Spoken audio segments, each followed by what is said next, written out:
Fechar aqui.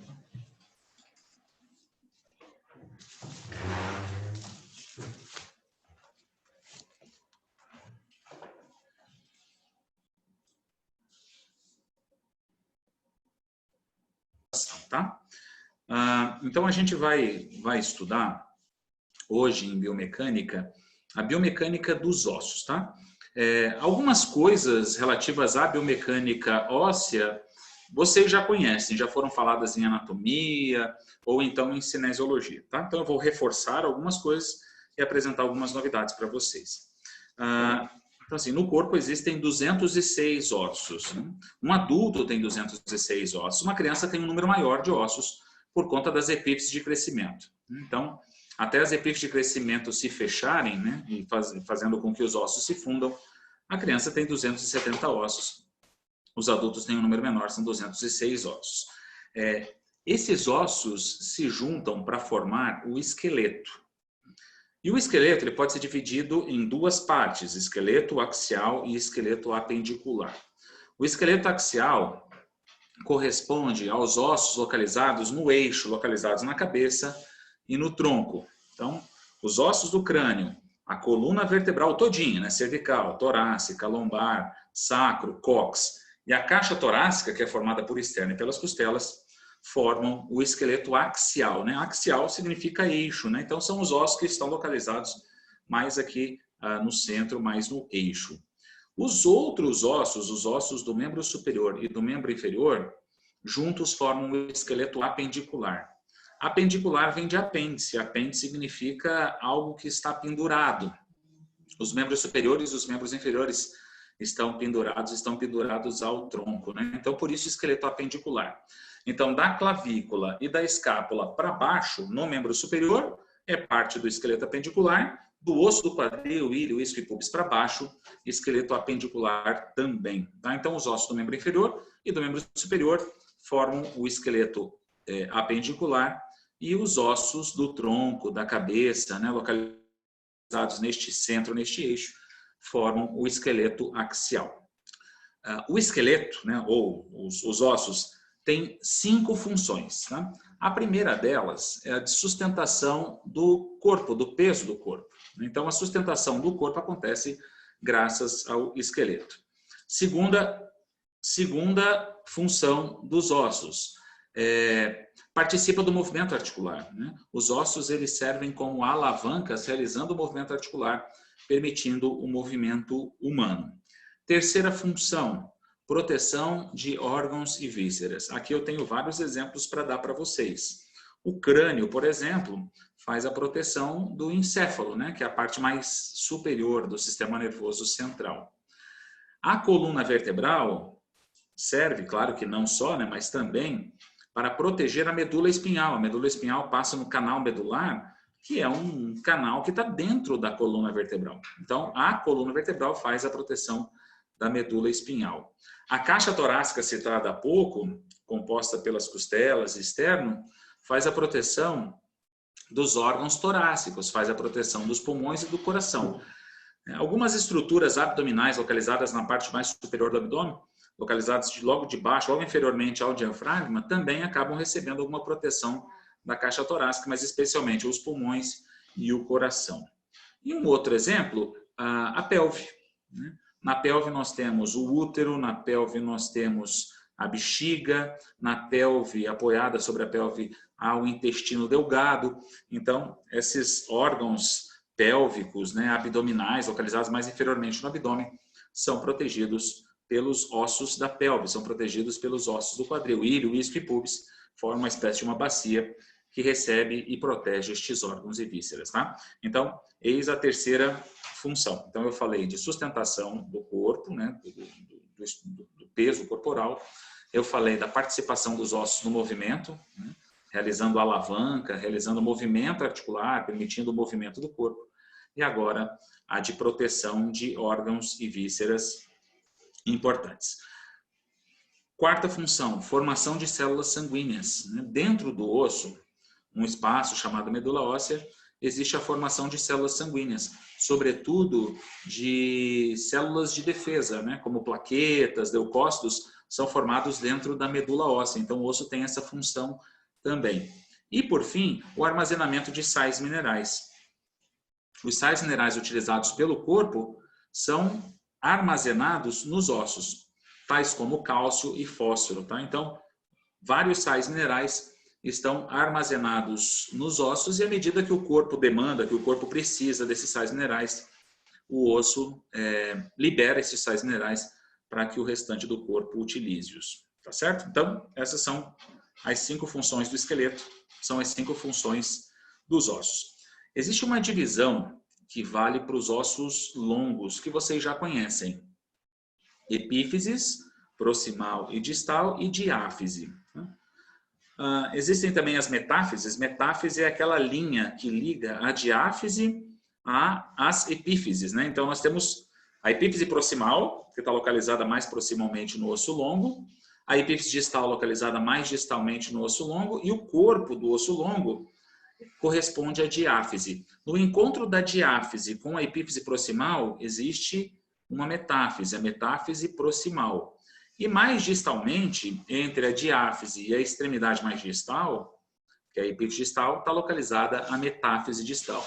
E é na metáfise que está localizada a epífise de crescimento. Então, nas crianças, nos adolescentes, onde estão as metáfises proximal e distal, estão os núcleos de ossificação. É onde o osso produz células ósseas para fazer com que o osso cresça em comprimento. Tá? Isso na infância, na adolescência, até por volta de 18, 19, 20 anos, que é a idade em que as epífises de crescimento do corpo se fecham e o corpo, portanto, deixa de crescer em altura, né? Quando deixamos de crescer em altura. Quando os núcleos de ossificação, quando essas metáfises se fecham, ok? Isso costuma acontecer por volta de 19 anos. Além das duas epífises, da diáfise e das duas metáfises, os ossos longos apresentam o endósteo e o periósteo.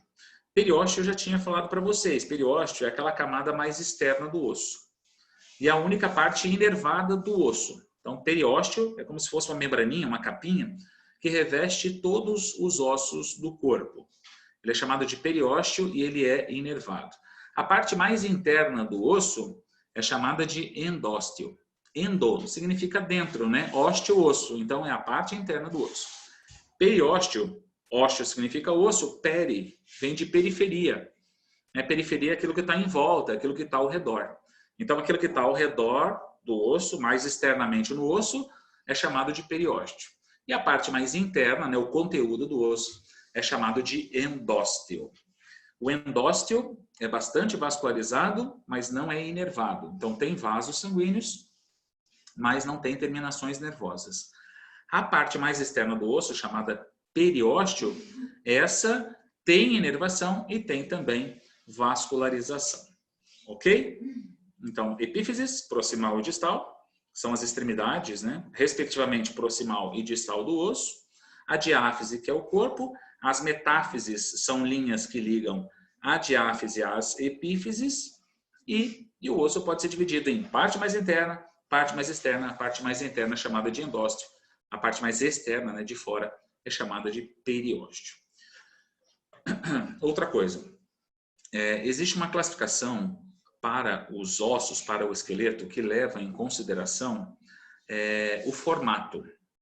Então, o osso ele pode ser longo, que é quando o comprimento do osso é maior do que a sua largura. Então, esse osso, nessa classificação, é colocado como longo. O osso ele pode ser curto, quando a altura e a largura são equivalentes. Então, quando as dimensões são parecidas e ele é meio quadradinho, esse osso é considerado curto. Tá? Os ossos do carpo, por exemplo, são ossos curtos, né? Eles não são mais ou menos quadrados. Então, como eles são mais ou menos quadradinhos, eles são, né, como as dimensões se assemelham, né, como a altura, largura, são semelhantes, eles são classificados como ossos curtos. Ossos chatos, como escápula, e ossos localizados mais superiormente no crânio, né, que a gente chama de calvária ou calota craniana, como parietais, como frontal, como occipital, esses ossos têm duas superfícies muito grandes. Eles são finos, né? Eles são planos, eles têm duas superfícies grandes, eles são classificados, portanto, como ossos chatos, tá? Eles podem ser chamados de planos também. Então, vamos lá, nós já vimos ossos longos, né? Que são ossos que têm um comprimento maior do que a largura. São muitos os exemplos, né? Muitos ossos do membro superior e do membro inferior são longos. O fêmur, a tíbia, a fíbula, no membro superior, o húmero, o rádio, a una, são todos ossos longos. Depois eu falei dos ossos curtos e dei como exemplo o carpo, os ossos do carpo. E por fim, eu falei dos ossos chatos, né? E dei como exemplo escápula e ossos da calota craniana. Mas não para por aí. Nós temos ainda os ossos irregulares, são aqueles que não se enquadram em nenhum outro tipo. Então, aqueles que não servem para serem ossos longos, chatos, que são os planos e curtos, eles são classificados como irregulares. E o exemplo clássico que temos são as vértebras, né? A vértebra não é um osso longo, mas também não é um osso curto, mas também não é um osso chato. Então, vértebra cervical, torácica, lombar, vértebra classificada como osso irregular. Existe um quinto tipo nessa classificação, mas ele foge um pouquinho do padrão, porque ele não leva em consideração tanta questão de formato do osso, que é o osso sesamoide. Eu falei agora há pouco da patela, né? A patela é classificada como um osso sesamoide. Osso sesamoide, apesar de estar nessa classificação óssea, né, que leva em conta formato, é um osso que está localizado no meio de tecido mole. É um osso localizado no meio de tendão. E a patela é um ótimo exemplo de osso sesamoide. Tá? Então, sesamoide é osso que está no meio de tendão, é osso que está localizado no meio de tecido mole. Existem outros ossos sesamoides no corpo. Existem dois ossinhos sesamoides aqui. Inclusive, dá para fazer a palpação deles quando a gente toca aqui na frente, né, na posição anatômica. Quando a gente toca aqui na frente da cabeça do primeiro metacarpo, desculpe, né, melhor dizendo, a gente sente dois carocinhos, são dois ossinhos, são dois sesamoides. Tem um mais medial e uma que é assim mais lateral, né, na posição anatômica. E lá no pé, existem sesamoides equivalentes a estes, localizados na planta do pé, debaixo da cabeça do primeiro metatarso. Né? Eu já ia falando metatarso aqui, porque eu já estava pensando lá no pé.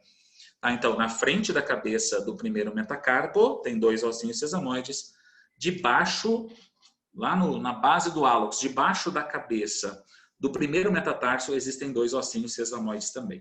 Esses são palpáveis, os do pé também são palpáveis. Se você fizer a extensão do hálux, né, puxar o dedão para cima e pegar, tocar debaixo da cabeça do primeiro metatarso, você deve sentir esses dois ossinhos. Um mais lateral e outro mais medial. Então, esses são exemplos de ossos sesamoides. Pessoal, tudo bem até aqui? Então, primeiro eu falei de uma divisão dos ossos, né? Quanto à extremidade, corpo, parte mais externa, parte mais interna. E agora eu passei para vocês uma classificação que leva em consideração o formato, só que tem esse tipo, né? Que é o sesamoide, que não é exatamente uma classificação quanto ao formato, mas a localização dele, né? Osso localizado no meio de tecido mole. Osso é um tecido vivo. Tá? Então, o tempo todo, os ossos do nosso corpo estão se renovando. Tá? Isso acontece sempre, em qualquer idade, mesmo com o avanço da idade, mesmo com o envelhecimento. Existe esse processo denominado remodelação óssea, ele acontece e ele é necessário.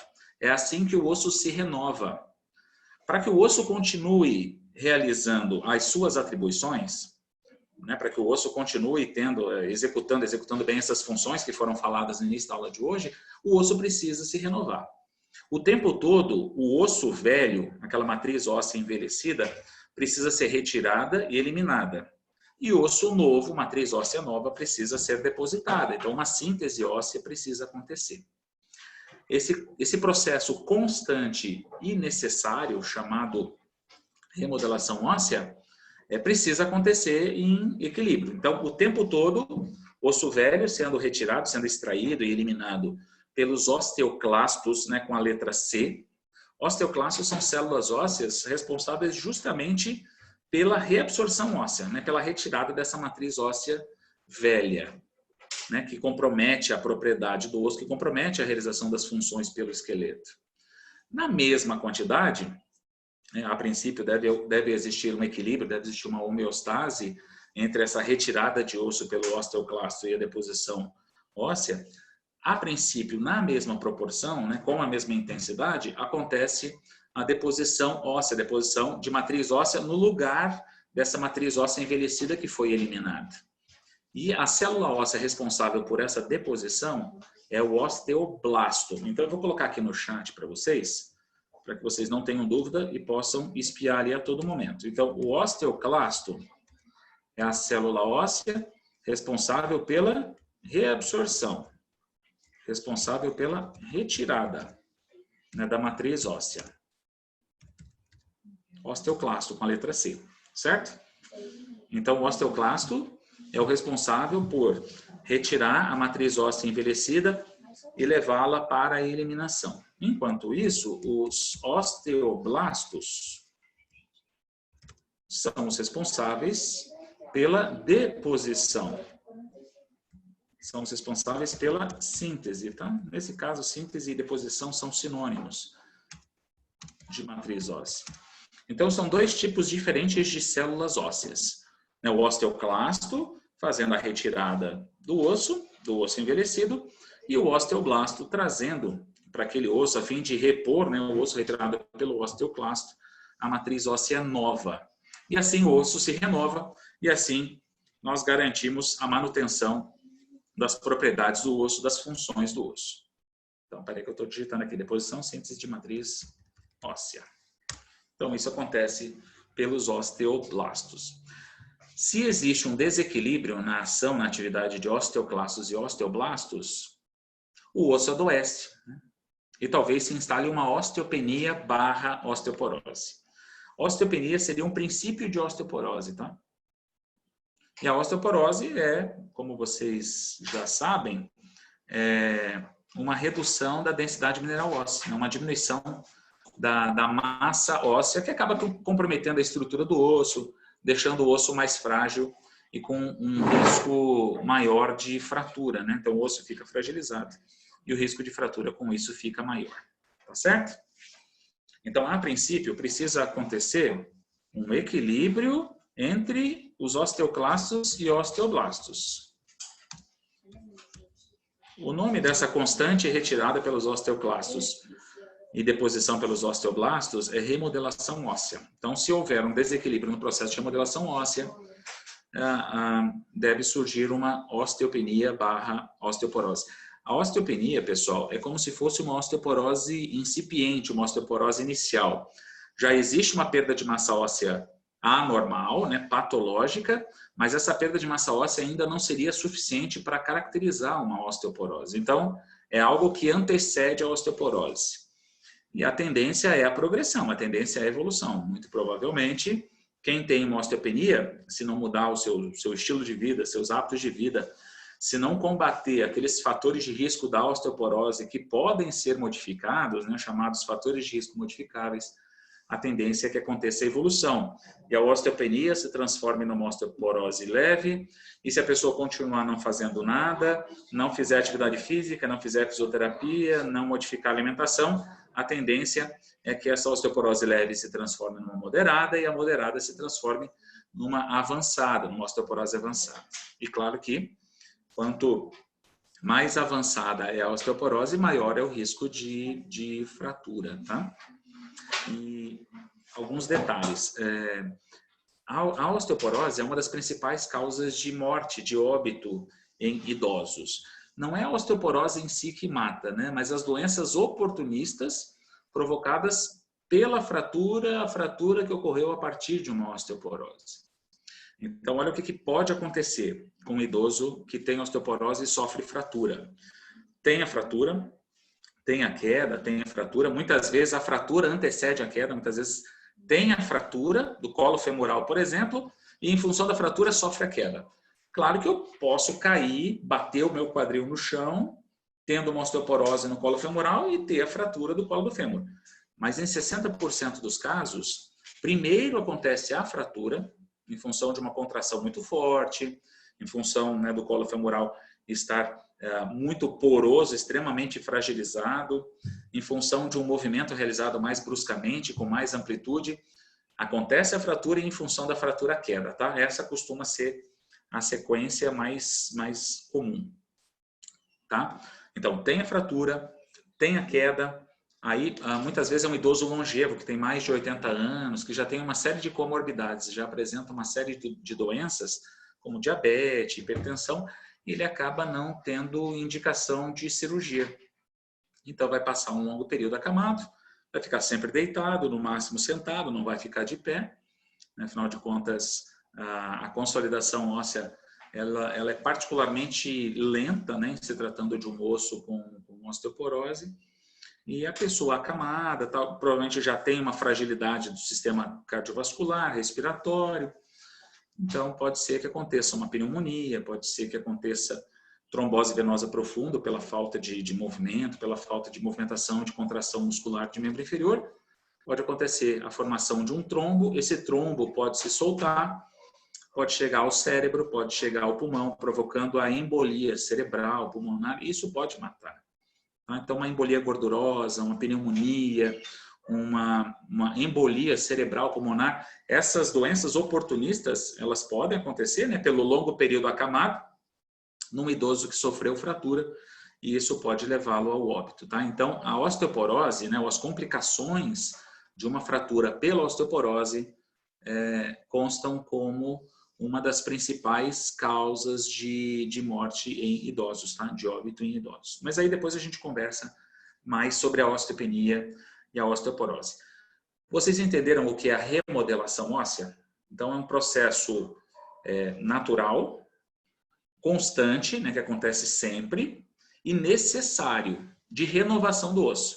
Então, constantemente o osso é destruído e reconstruído. Então, o tempo todo, parte do osso é retirada pelos osteoclastos e deposição óssea acontece, a princípio, na mesma proporção, né, com a mesma intensidade, no lugar dessa matriz óssea que foi retirada, pelos osteoblastos, aí com uma letra B de bola, tá? Se houver um desequilíbrio na atividade dos osteoclastos e osteoblastos, a osteoporose deve acontecer, tá? Deve aparecer. Então, isso chama remodelação óssea, e a osteoporose seria uma quebra da homeostase, uma quebra do equilíbrio no processo de remodelação óssea.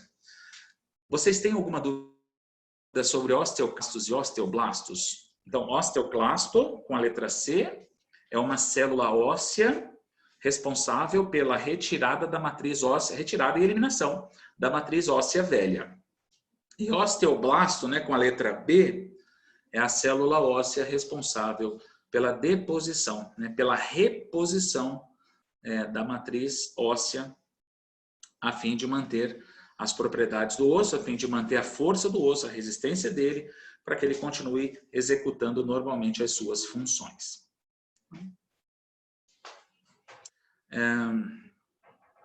O sedentarismo é uma das principais causas de osteoporose e pode provocar osteoporose pela falta do que a gente chama de efeito piezoelétrico.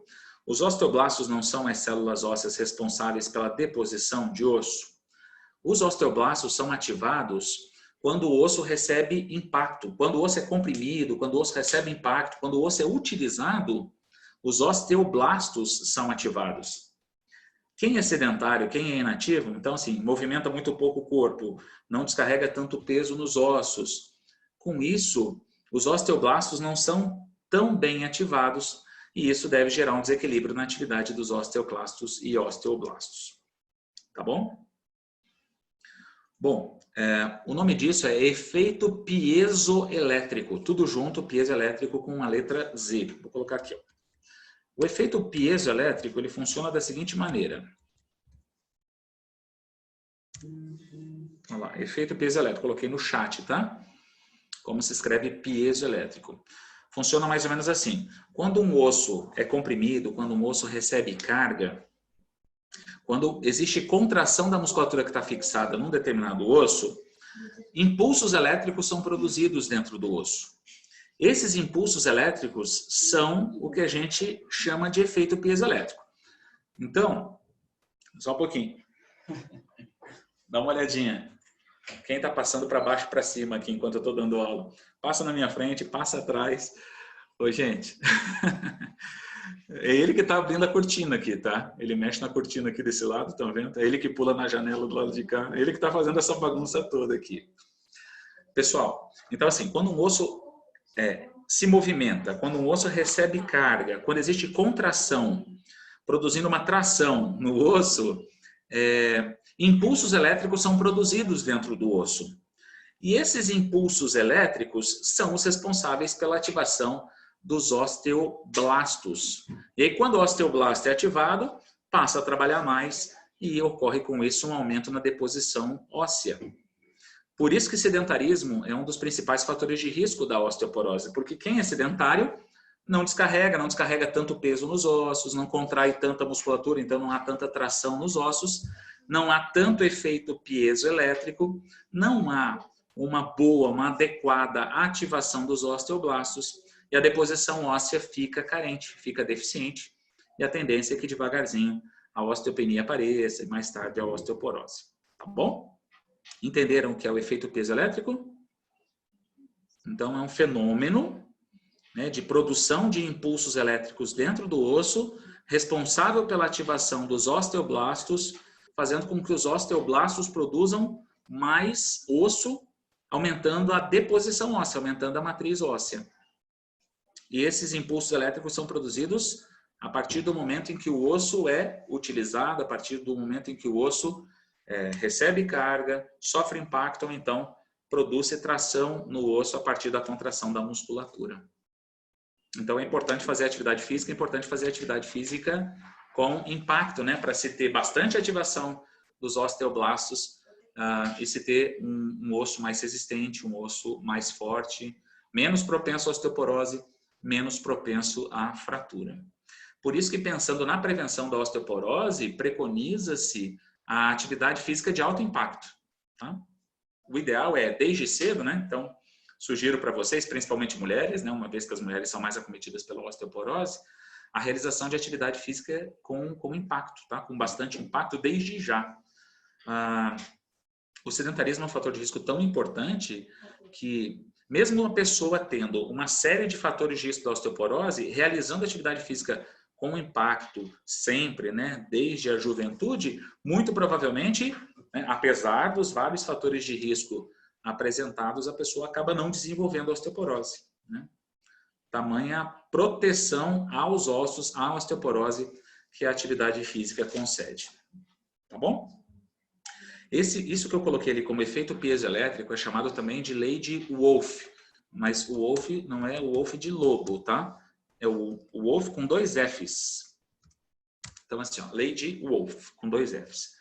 É a mesma coisa que o efeito piezoelétrico, tá? Essa situação de ativação dos osteoblastos a partir de impulsos elétricos produzidos dentro do osso quando o osso recebe carga, quando o osso recebe impacto.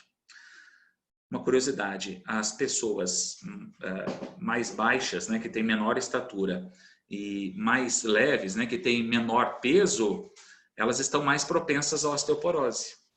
Porque quando você é mais baixinho e mais magrinho, você descarrega menos peso nos ossos. Se tem menos lei de Wolff, se tem menos efeito piezoelétrico, não se tem uma ótima ativação dos osteoblastos, ou tão boa quanto em pessoas mais altas e pessoas mais cheinhas, tá?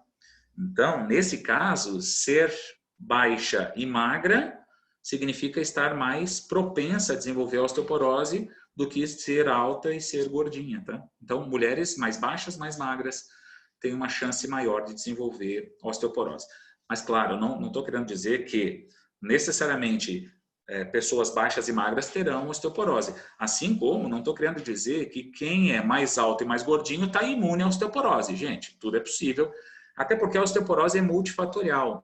Então, existem outros fatores de risco. De repente, a pessoa é alta, mas ela tem todos os demais fatores de risco da osteoporose. Então, mesmo sendo alta, ela vai acabar desenvolvendo. Então, ela tem predisposição genética, se é sedentária, se é uma mulher branca, Se é mais velha, se já passou pela menopausa, não fez reposição de estrogênio. Aí, tendo esses fatores de risco todos, mesmo sendo alta e mais fortinha, provavelmente vai acabar desenvolvendo a osteoporose. Gostei, Angra, do que você colocou ali.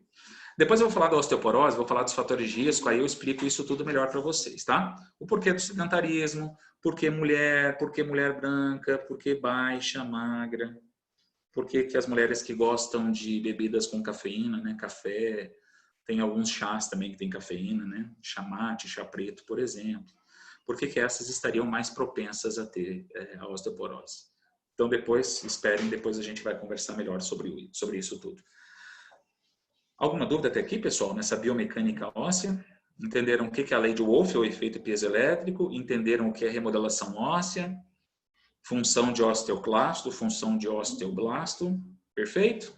Então tá bom. Então vamos lá, então vamos conversar sobre a osteoporose.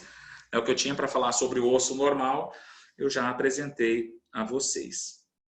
Então, osteopenia e osteoporose são coisas diferentes, né? Mas que conversam entre si. Osteopenia é como se fosse uma osteoporose incipiente, uma osteoporose mais inicial.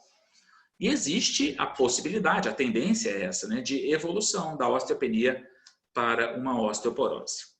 Quando a perda de massa óssea é patológica, mas é inferior a 25%, num exame chamado densitometria óssea, gente, gravem esse nome, tá? É o nome do exame com padrão ouro. Ele é extremamente confiável para o diagnóstico da osteoporose, chama densitometria óssea. Quando a pessoa faz densitometria óssea e o exame mostra uma redução da massa óssea inferior a 25%, significa que a pessoa tem osteopenia. Quando a perda de massa óssea na densitometria óssea, né, diante da densitometria óssea, é superior a 25%, aí já não é osteopenia, aí é osteoporose mesmo, tá? Então essa seria a diferença de osteopenia e osteoporose.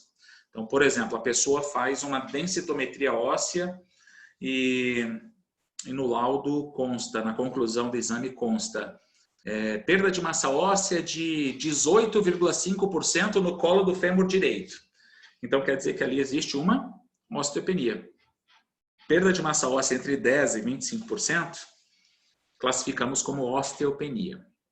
Aí nesse mesmo exame fala assim, mas nos corpos vertebrais lombares a perda de massa óssea é de 30%. 30%, então perda de massa óssea superior a 25%. Então, na coluna lombar, né, nos corpos vertebrais lombares, aí já não é osteopenia, aí já é osteoporose mesmo, porque a perda de massa óssea no exame, na densitometria óssea, foi superior a 25%. Tá? Então, perda de massa óssea na densitometria até 25%, osteopenia. Superior a 25%, né, de perda de massa óssea nesse exame, aí é osteoporose mesmo, tá certo? E a osteoporose, ela tem subclasses, né? Tem a osteoporose leve, a osteoporose moderada e a osteoporose severa ou avançada. Osteoporose leve é quando a perda de massa óssea, gente, sempre perante densitometria óssea, ok? Densitometria, escreve assim, densitometria óssea. Então, esse é o exame considerado com padrão ouro. O padrão ouro é ótimo, assim, top para o diagnóstico. Ele é quase infalível para o diagnóstico da osteoporose. Se ele mostrar lá que tem uma osteoporose, é porque tem mesmo. Mas se faz a densitometria e consta na conclusão que não tem osteoporose, que a massa óssea está normal, é porque realmente não existe osteoporose. Essa pessoa tem um osso normal em termos de densidade. Tá? Quando a perda de massa óssea na densitometria ou está entre 25% e 40%, a osteoporose é leve. 25% a 40%. De 40% a 70% de perda de massa óssea, osteoporose moderada. E quando a perda de massa óssea é superior a 70%, tem-se osteoporose avançada, osteoporose severa. Aí não preciso nem falar que o risco de fratura nesse último tipo é enorme, né? É gigante. Imagina você tendo só 20% da massa óssea original, perdendo 80%. Seu osso é extremamente frágil, o risco de fratura nesse osso é gigantesco, tá? Então, essa é uma classificação, né, que leva em consideração a gravidade, a severidade da perda de massa óssea. Vou repetir. E posso digitar também. Então, osteopenia é igual osteopenia. Perda de massa óssea inferior a 25%. Certo? Então, é uma pré-osteoporose. Osteoporose leve é quando a perda de massa óssea está entre 25% e 40% na densitometria. Osteoporose, OP é a sigla de osteoporose. Moderada é quando a perda de massa óssea está entre 40% e 70%. E osteoporose? Osteoporose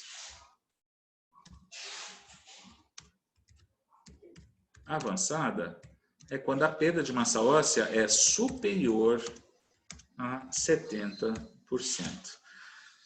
Olha o tamanho da perda de massa óssea, né?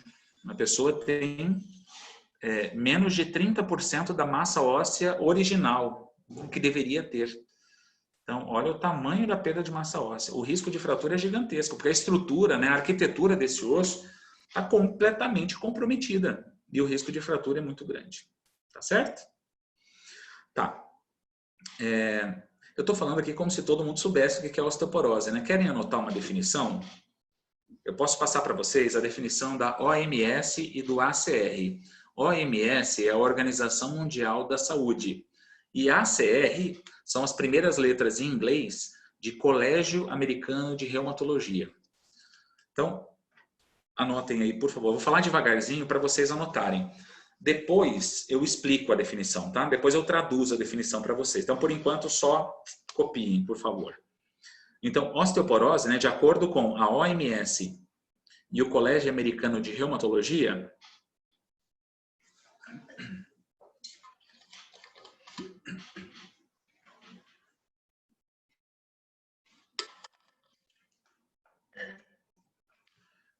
é o principal distúrbio do metabolismo ósseo. Então, osteoporose é o principal distúrbio do metabolismo ósseo.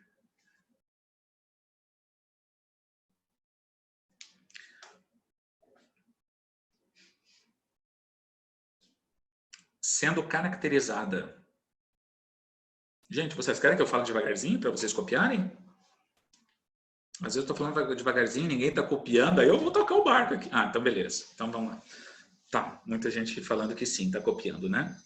Então, pessoal, osteoporose é o principal distúrbio do metabolismo ósseo, sendo caracterizada por perda de massa óssea lenta e progressiva. Sendo caracterizada por perda de massa óssea lenta e progressiva, ou seja, devagar e sempre, né? Sendo caracterizada por perda de massa óssea lenta e progressiva, com deterioração. Gente, depois eu explico para vocês essa definição, tá? Então, por hora, copiem. Então, sendo caracterizada por perda de massa óssea lenta e progressiva, com deterioração da microarquitetura do osso, com deterioração da microarquitetura do osso, microarquitetura, tudo junto, tá?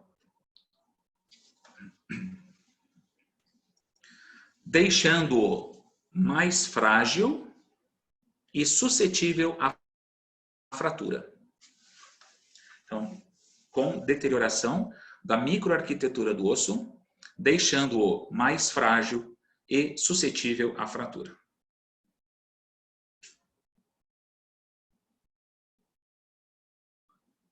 Pronto? Posso explicar? Então, agora vamos lá. Eu comecei dizendo que a osteoporose é o principal distúrbio do metabolismo ósseo. Isso porque existe um desequilíbrio, gente, entre osteoclasto e osteoblasto, como já discutimos. Então, como existe uma alteração na remodelação óssea, isso é classificado como uma alteração no metabolismo, né, no funcionamento do osso. Existem outros distúrbios do metabolismo ósseo, como a osteomalácia, o raquitismo, a doença de Paget, mas sem dúvida alguma a osteoporose é o grande distúrbio do metabolismo ósseo. Então, pelo fato de haver um comprometimento na remodelação óssea, a gente classifica como um distúrbio do metabolismo ósseo. Aí, com essa alteração no metabolismo, com essa alteração na remodelação óssea, existe uma perda lenta e gradual. Então, devagarzinho, vai perdendo massa óssea. Então, o osteoclasto está trabalhando mais, ou então o osteoblasto trabalhando menos. Então, assim, mais retirada do que deposição, ou então a retirada é a mesma, mas a deposição foi diminuída. Então, aos pouquinhos, a matriz óssea vai sendo perdida, e devagarzinho aparece a osteopenia, devagarzinho essa osteopenia evolui para uma osteoporose. Tá? Então, essa perda de massa óssea na osteoporose acontece de forma lenta e progressiva. Como eu falei para vocês, a osteoporose ela é progressiva. A tendência é a progressão. É o agravamento dessa diminuição da matriz óssea, né? Dessa densidade mineral do osso. A não ser que a pessoa mude de vida, né? Mude os seus hábitos, aí, né? Combatendo aqueles fatores de risco modificáveis, aí talvez essa progressão não aconteça. Talvez exista até alguma regressão da doença. Mas a doença, né, a natureza da doença é progressiva. Tá? Aí, claro, com essa perda de massa óssea, a estrutura do osso fica comprometida. Eu chamei isso de deterioração da microarquitetura do osso. Então, a estrutura do osso fica abalada. Pessoas, pensem assim. Um prédio, tá? Um prédio é um osso. Faz conta que um prédio é um osso longo. Se eu começo a tirar material das paredes do prédio, né, da construção, eu não vou comprometer a estrutura do prédio. Eu ia falar do osso, mas é do prédio, né? Se eu tiro um pouco do cimento das paredes do prédio, se eu tiro alguns tijolos, eu tiro parte do ferro, do aço, se eu tiro um pouco das ferragens, se eu tiro um pouco de pilar, eu não estou comprometendo a estrutura do prédio. Esse prédio não vai ficar mais frágil e ele não vai cair com mais facilidade. Então, mais ou menos a mesma coisa acontece com o osso, né? Se o conteúdo do osso é em parte retirado, esse osso não vai ter a mesma força. A estrutura do osso vai ficar comprometida. Osso mais fraco é osso que fratura com mais facilidade. Entenderam o que é osteoporose? Tranquilo? Então tá. Vamos conversar sobre fatores de risco? Eu vou digitando aqui fatores de risco, tá? E não entre em desespero caso você tenha alguns. É provável que você tenha um ou alguns. Agora sim, se você se enquadra em quase tudo isso que eu vou colocar aqui, aí você precisa abrir o olho, porque você é um grande candidato a ter osteoporose. Tá? Então vamos lá. Sedentarismo, eu vou digitando um por um assim. Sedentarismo e menopausa, esses eu já vou colocar juntos aqui ó, no chat. São os dois grandes fatores de risco da osteoporose. E aí, gente, como menopausa é algo que acontece apenas no sexo feminino, né? Que é aquela enorme desregulação hormonal que acontece entre 45 e 50 anos, geralmente, a osteoporose com isso é mais comum nas mulheres do que nos homens. Tá? Então, como menopausa, um fator de risco tão importante da osteoporose é algo que acontece apenas no sexo feminino, consequentemente, mulheres são mais atingidas pela osteoporose do que homens. Tá? Não estou dizendo que o homem não possa ter osteoporose, pode sim. Acredita-se que acima dos 65 anos, 1 a cada 5 homens apresente osteoporose. Só que aí no sexo feminino a coisa é mais cruel, né? Acima dos 65 anos, 1 a cada 2 mulheres tem osteoporose. Então, muito provavelmente vocês conhecem várias pessoas que têm osteoporose. Se você disser que não conhece, ou é porque você não tem amigos, está precisando fazer amizades, ou então é porque você está mal informado, você não está sabendo que tem pessoas na sua família, pessoas que convivem contigo que têm osteoporose. Afinal de contas, 1 a cada 2 mulheres com mais de 65 anos tem osteoporose. Então, se você conhece 2 mulheres com mais de 65 anos com osteoporose, perdão, se você conhece 2 mulheres com mais de 65 anos, provavelmente uma delas tem osteoporose. Tá certo? Se você conhece 10 idosas, 10 mulheres com mais de 65 anos, provavelmente 5, né, de acordo com esse dado epidemiológico, 5 mulheres destas 10, né, idosas que você conhece têm osteoporose. Então, provavelmente, você conhece pessoas com osteoporose, talvez você não saiba que elas têm osteoporose, mas você conhece, certamente você conhece, tá? Vamos continuar? Então, sedentarismo e menopausa, 2 fatores de risco. Comecei por eles porque eles são considerados os mais significativos, tá? Os mais importantes. O que mais? Baixa estatura e baixo peso. A gente já tinha conversado sobre isso. Mulheres mais baixas, mais magras, têm menos efeito peso elétrico. Descarregam menos peso no osso, fortalecem menos os seus ossos. Tem a questão genética, tá? Isso a gente nunca abandona, né? A predisposição genética. Então, se você tem casos, Gleice, não, Gleice, mas calma, tá? Você é ativa, não é? Eu acho que você faz atividade física, não faz? Se você faz atividade física, às vezes não serve muito não, hein? Porque, como eu disse, né? Quem faz atividade física sempre, né? Desde a infância, desde a adolescência, desde a juventude. E se faz uma atividade que tem mais impacto, essa pessoa muito provavelmente não vai ter osteoporose. Porque a atividade física com impacto é um fator altamente protetivo, né, aos ossos. Alcoolismo é problema. Então vamos lá. Já vou colocar isso aqui, já que você falou sobre esse assunto. Então, consumo de álcool e de cafeína. Aí, pessoal, cafeína entra café, entra chá, não todo chá, né? Acho que não é todo chá, eu não entendo muito de chá, mas acredito que o chá preto e o chá mate eu tenho certeza que tem elevada concentração de cafeína. Eu acho que os outros não têm, ou tem pouca cafeína. Né? Chá verde, chá branco, não tem uns chás assim? Me parece que esses chás não têm cafeína, então esses não seriam um problema, tá?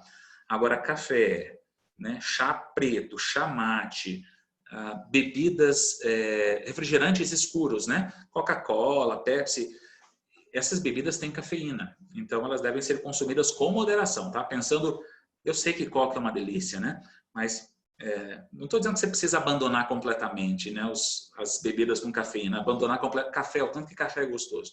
Você não precisa abandonar completamente o café. Basta tomar estas coisas com moderação. Né? Vai devagar, não precisa tomar 2 garrafas de café por dia. Né? Mais devagarzinho. E vai fazendo atividade física, vai combatendo os demais fatores de risco que podem ser melhorados, que podem ser modificados. A gente chama justamente de fatores de risco modificáveis. Então vamos seguir? Então deixa eu olhar no chat o que já foi. Menopausa, sedentarismo, baixa estatura, baixo peso, predisposição genética, consumo de álcool e cafeína, cigarro. Existem estudos que mostram que o tabaco, né, o cigarro, ele diminui a vascularização dos ossos. E aí, menor vascularização significa distúrbio na remodelação óssea. A remodelação óssea não vai ser tão boa por conta desse déficit de sangue, né, desse déficit vascular provocado pelo tabagismo, pelo cigarro. Ok?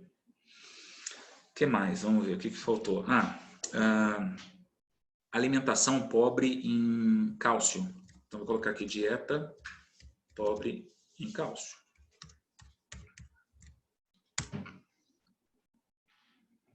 Não é só o leite que tem cálcio, tá? Fala-se muito do leite, mas existem outros alimentos que são importantes. Sempre me perguntam sobre esses suplementos. Espera aí, deixa eu só falar um pouquinho sobre o cálcio ali, sobre os alimentos. Folhas verdes, tá? A ingestão de folhas verdes é importante para o fortalecimento ósseo. E quanto mais escura é a folha verde, maior é a quantidade de cálcio. Então, melhor seria para o osso as folhas mais verdes, que tem um verde mais escuro, tá? Como, por exemplo, a couve. Me ajuda aí, o que mais que é de folha verde bem escura? Eu não entendo, eu não gosto muito de salada, sabe? Se eu não me engano, um agrião, brócolis, muito bem, bem lembrado. A folha da mostarda, né? Tem muita gente que consome a folha da mostarda, ela não é muito conhecida. Isso, mostarda, a Ana Carolina colocou ali. A mostarda, tá? Também ela é uma folha, a folha dela é bonita, né? Uma folha grande, é um verde bem escuro, tem uma grande concentração de cálcio. Tá? Espinafre, isso aí, espinafre é uma folha pequenininha, um verde bem forte também, né? Meio peludinho assim. Giló? Giló não, folhas verdes eu tô falando. Giló eu não sei, talvez tenha cálcio, mas eu não sei, gente, eu não sou nutricionista. Eu não sei, a rúcula, né? A rúcula também é. Então eu não sei assim, né?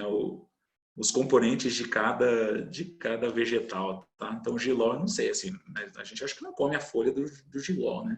O jiló mesmo, não sei se tem, a Gleice querendo derrubar. Eu não sei se ele tem cálcio, tá? Aí tem o leite e tem os derivados do leite, né? Os derivados lácteos. O iogurte, o requeijão, o queijo. Então, são derivados do leite, né? São chamados derivados lácteos. Eles também têm bastante cálcio, teórico. Existe uma certa polêmica atualmente sobre o leite, sobre a quantidade de cálcio no leite, tá? Muita gente acredita que foi apenas uma jogada de marketing, né, da indústria do leite, que talvez o leite não tenha tanto cálcio assim como se pensava, que foi uma jogada para aumentar o consumo de leite, né? Então a indústria do leite teria falado assim, né, é fundamental tomar leite porque o leite tem uma grande quantidade de cálcio. E cá entre nós foi uma jogada espetacular, né? Foi uma tacada de mestre. Hoje o leite é o alimento mais consumido no mundo. Então, muito veio dessa campanha, né? Dessa campanha de que o leite é fundamental para o osso, para o fortalecimento ósseo, porque ele seria um alimento muito rico em cálcio, tá bom? Vou colocar aqui, imobilismo prolongado, imobilização prolongada, porque digitei errado, peraí, imobilização prolongada, tá? Por quê?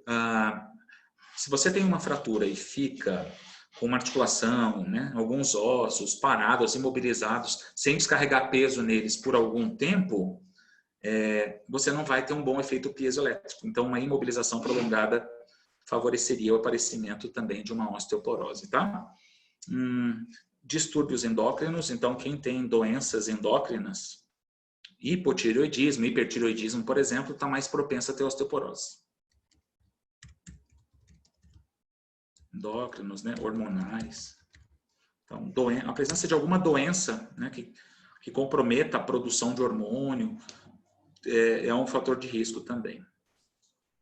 Exposição ao sol. É importante se expor ao sol, porque é a partir da exposição ao sol que o corpo produz a vitamina D. E a vitamina D é algo que ajuda na fixação do cálcio nos ossos. Então, exposição ao sol, sem exagero, né? E outra, eu estou falando pensando no osso, não estou pensando na pele, tá?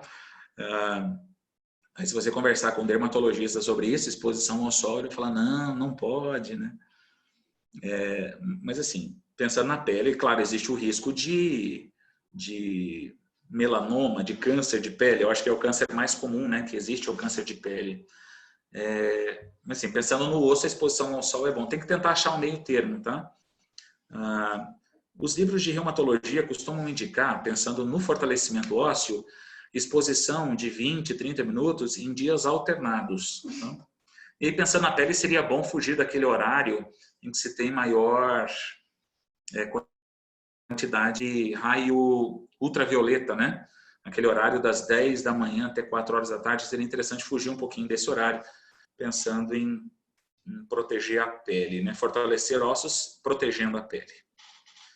Gente, eu acho que os principais fatores de risco estão aí. Ser astronauta é um fator de risco. Eu falei brincando, mas assim, tem um fundinho de verdade. Por que ser astronauta seria um fator de risco? Eu sei que tem um astronauta a cada 100 milhões de pessoas, mais ou menos. Mas assim, né? Seria um fator de risco por quê? Vamos conversar sobre isso. Porque quando o cara vai lá para o espaço, fica lá na estação espacial por 30 dias, 45, 50, 60 dias, gente, lá não tem gravidade, não tem descarga de peso. Se não tem descarga de peso, não tem resistência ao movimento, então não tem fortalecimento ósseo, não tem efeito piezoelétrico, não tem ativação dos osteoblastos, né? Então, isso pode resultar no aparecimento de uma osteoporose. Toda vez que eu estou falando desse assunto, gente, eu imagino assim, eu construo uma pessoa que é perfeita para a osteoporose. Então, é uma mulher mais velha. Ah, sabe o que faltou aqui? Vamos acrescentar. Avanço da idade. Então, o avanço da idade seria um outro fator de risco, né? Então, como é que seria assim, a pessoa perfeita, né? A mulher perfeita. Faltou a cor branca. Ser mulher, né? Esses aqui são bem básicos, eles já tinham sido ditos, eu não tinha digitado ainda. Então, assim, é uma mulher com mais de 45 anos, né? Que já passou pela menopausa, não fez reposição hormonal. É uma mulher baixinha, magrinha, né, da pele branca, né? Uma vez que, por questões genéticas, as negras e amarelas estão menos suscetíveis à osteoporose. Então, a mulher baixinha, magrinha, é uma mulher, né? Ela é branca, que não se alimenta bem, que não se expõe ao sol, que gosta de cigarro, gosta de bebida alcoólica, gosta de bebidas com cafeína, né? E, acima de tudo, é sedentária. É sedentária, sempre foi sedentária, né? Ou foi a maior parte da sua vida sedentária.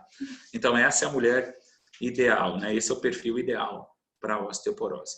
Como eu disse, a pessoa não tem que ter tudo isso, absolutamente todos esses fatores de risco para desenvolver a osteoporose. Agora, tendo um bom número destes fatores de risco, né, tendo especialmente aqueles dois primeiros, que são os mais importantes fatores de risco, sedentarismo e menopausa, aí existe uma possibilidade real da osteoporose se instalar. Já falei sobre o diagnóstico da doença, né, é feita através de densitometria óssea.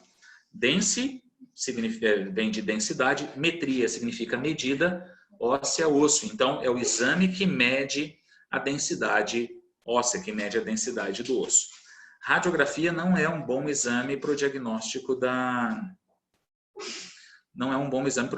da osteoporose, tá? A radiografia, tá, tudo bem, mostra o osso, mas só mostra a osteoporose moderada ou avançada. Só é possível perceber que existe uma redução na densidade óssea na radiografia quando a perda de massa óssea é superior a 30% ou 40%. Ou seja, a osteopenia passa despercebida na radiografia. E a osteoporose leve, muito provavelmente, passará despercebida na radiografia também. Então, exame ótimo para o diagnóstico da osteoporose, né? Inclusive da osteopenia, em perda de massa óssea pequena, né, reduzida, é a densitometria óssea e não a radiografia, tá? E a última coisa que eu queria falar, para finalizar, né, e eu poder ajudar na minha mudança, sintomas. Geralmente a osteoporose não provoca sintoma. Geralmente ela é assintomática. A osteoporose costuma ser silenciosa. Por quê? A osteoporose é uma doença que atinge o osso de dentro para fora. E como a gente já viu, o endósteo, né, que é a parte mais interna do osso, não é inervada. Então, como a osteoporose atinge o osso de dentro para fora e a parte mais interna não é inervada, num primeiro momento, a osteoporose não provoca dor. Quando a dor aparece, né, quando a osteoporose se torna sintomática, é porque a perda de massa óssea é mais significativa. É porque o periósteo já é afetado. E o acometimento do periósteo só acontece mais tarde, quando a perda de massa óssea é superior a 30% ou 40%. Então, os sintomas só acontecem quando o periósteo é atingido, quando já existem microfraturas, aí os sintomas aparecem.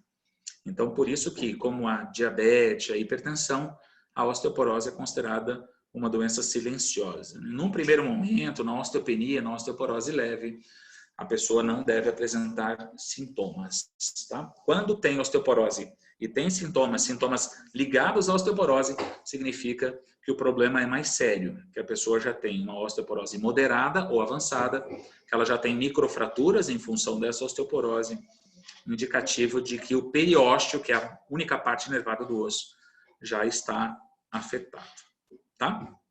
Gente, eu pensei em algumas informações mais importantes a respeito da osteoporose. No vídeo vocês viram, né, que isso foi falado, outras coisas relacionadas à osteoporose são apresentadas no vídeo, tá? Então depois qualquer coisa entra lá no YouTube, dá uma nova olhada no vídeo para conhecer melhor a osteoporose, para conhecer outros aspectos da osteoporose, como a fisiopatologia, como o tratamento fisioterapêutico, como a importância da atividade física e da atividade física com impacto para pessoas que têm osteoporose.